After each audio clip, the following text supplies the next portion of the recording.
In 1942, the German planned to train the IRA, Operation Osprey.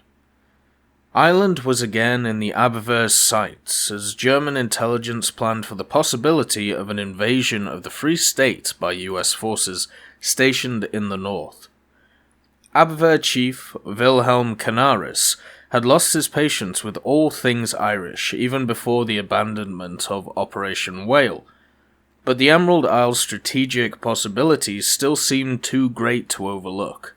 Granted, the distance was prohibitive, given the command of the Royal Navy at sea and the Royal Air Force in the air. Granted, too, deep uncertainty over the Free State's government sympathies and the unreliability and sheer ineptness of the IRA. There the island sat, though, an unsinkable aircraft carrier in the eastern Atlantic, the perfect platform for attacks on the British mainland. Lowered expectations.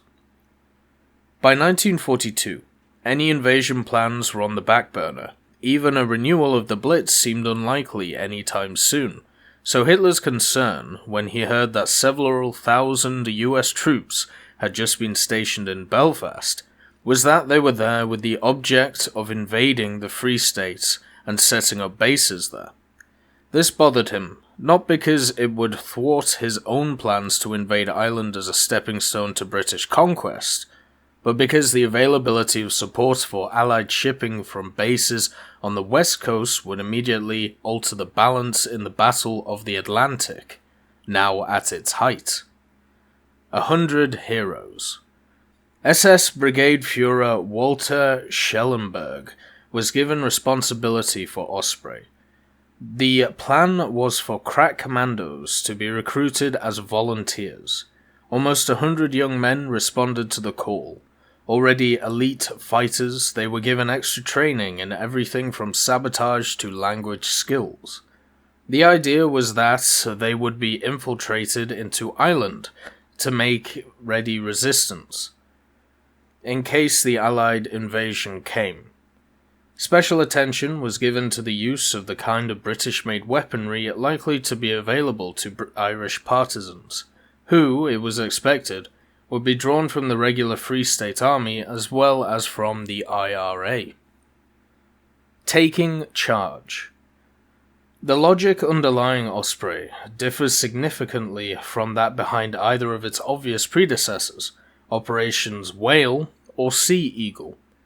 The Germans expected to take direct charge of the resistance, rather than delegating it to the Irish themselves. Some Irish-born prisoners of war from the Freisack camp in Brandenburg were expected to accompany the expedition, but they were clearly to take a very secondary role.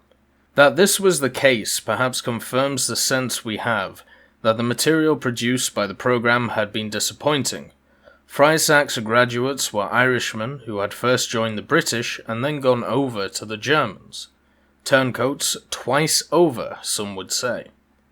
Without needing to be quite so censorious, we can still suspect that they were unlikely to show the extreme motivation and burning commitment to the cause that a high-risk operation like Osprey was likely to require. In the event, the Americans never did move into the Free State, so the operation never had to be implemented.